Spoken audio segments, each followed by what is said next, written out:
بسم الله الرحمن الرحيم.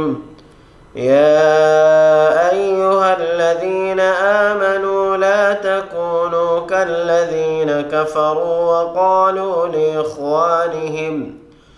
وقالوا لإخوانهم إذا ضربوا في الأرض أو كانوا غزا لو كانوا عندنا ما ماتوا وما قتلوا ليجعل الله ذلك حسرة في قلوبهم والله يحيي ويميت والله بما تعملون بصير.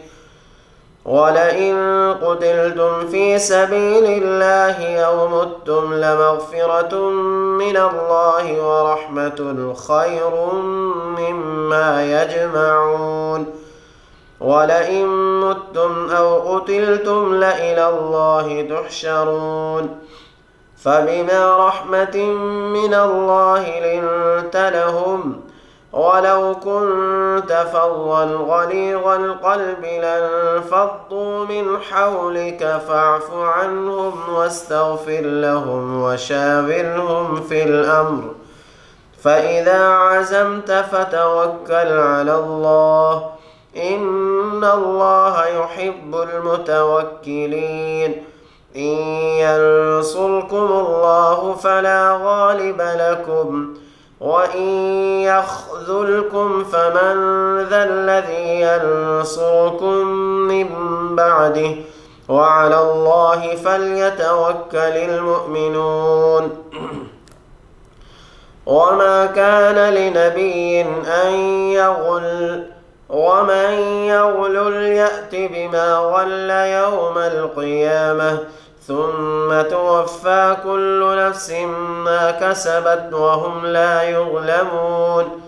أفمن اتبع رضوان الله كمن باء بسخط من الله ومأواه جهنم وبئس المصير. هم درجات عند الله والله بصير بما يعملون.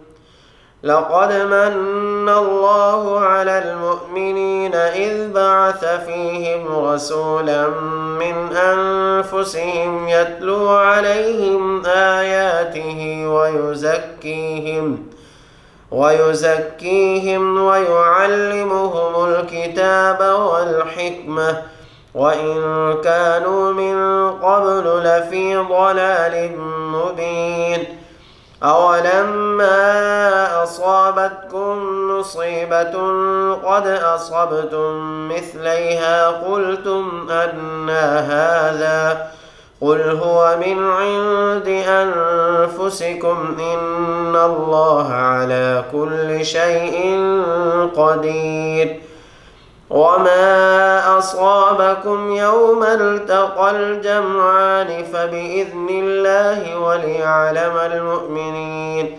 وليعلم الذين نافقوا وقيل لهم تعالوا قاتلوا في سبيل الله أو ادفعوا قالوا لو نعلم قتالا لاتبعناكم هم للكفر يومئذ أقرب منهم للإيمان يقولون بأفواههم ما ليس في قلوبهم والله أعلم بما يكتمون. الذين قالوا لإخوانهم وقعدوا لو أطاعونا ما قتلوا قل فادرءوا عن أنفسكم الموت إن كنتم صادقين. ولا تحسبن الذين قتلوا في سبيل الله أمواتا بل أحياء عند ربهم يرزقون فرحين بما آتاهم الله من فضله ويستبشرون بالذين لم يلحقوا بهم من خلفهم ألا خوف عليهم ولا هم يحزنون.